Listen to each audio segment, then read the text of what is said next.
Welcome to Hotline TV, everyone. We're back in D.C. I'm Amy Walter. And I'm John Mercurio. The latest Diageo Hotline poll shows Obama's 6-point post-Denver lead has evaporated. The race is now tied at 44% each.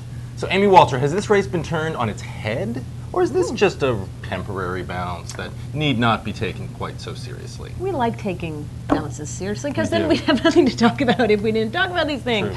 Right? I mean, we would just be like, blah, blah, blah, the race hasn't changed, blah, blah, blah. Which is what we're doing right now. Okay, no. Here's what we're going to say. Right. Is that a couple interesting things. Diageo poll, not the only one to notice this. A lot of other big polls came out today, showed the race either tied or McCain ahead by a little bit. Okay, so I think what we saw in our poll, which is very interesting, a couple of things. He did do a good job with the maverick thing. Sure. All right, that independents, moderates, moving dramatically in this poll compared to post-Denver.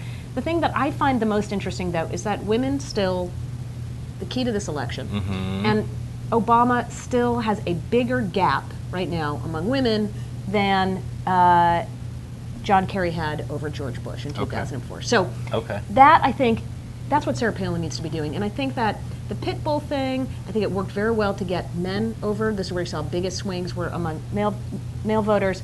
But if she's going to get women, I think we need to see a little bit more of the Sarah Palin People interview, which I read all of, by the way. Fascinating. And a little less of the let's go take it to him. Yeah. Interesting points, all of them. Well, look, I mean, if he hadn't made some points on this Maverick argument, I think he'd be in big trouble. It would have been a huge failure. This was clearly where he was really taking the biggest gamble, trying to sort of repackage himself and his ticket as this Maverick ticket. It was a huge part of what we heard coming out of St.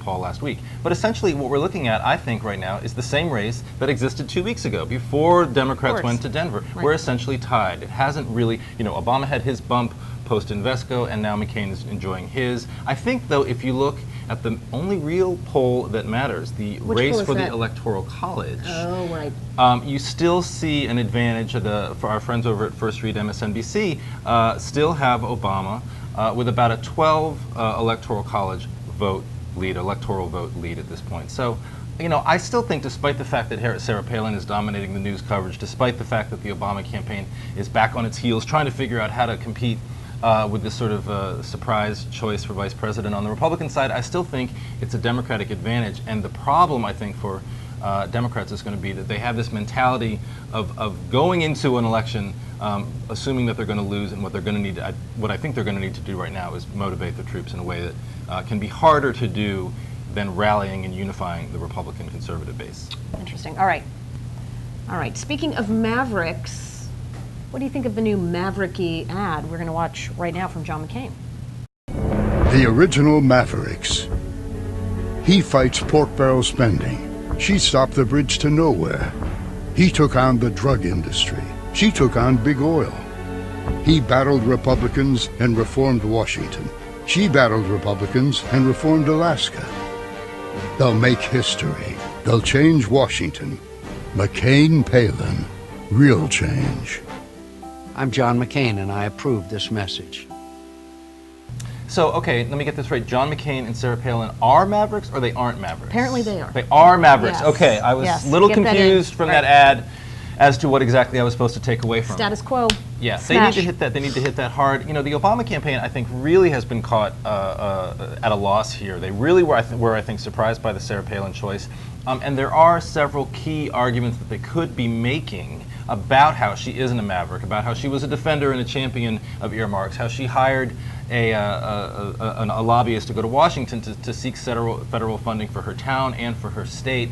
And yet what they're letting the McCain campaign do, what they're letting the McCain campaign do is really define her. And once they've spent the next probably week to 10 days defining her as a maverick, it's going to be very hard for the Obama campaign to undo. And that's where the Obama money advantage should start coming into play, right? Which is going up right now with the ads that have John McCain, Sarah Palin. Here's what they did. Here's why they're like George Bush.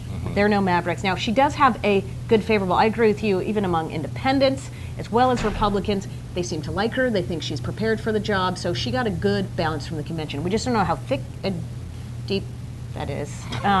Gordon Scott Club. But we do, Big that's friend of out the to show. you. One of our favorite quotes of the day.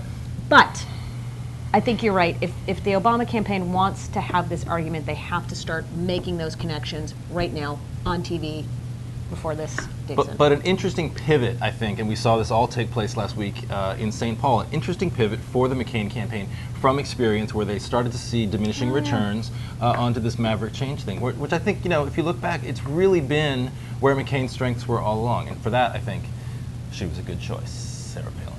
And that will do it for today. We're back in Washington, a little rusty, but we'll get the hang of it. We're gonna get it. Until tomorrow, I'm John Mercurio. And I'm Amy Walter. See you next time.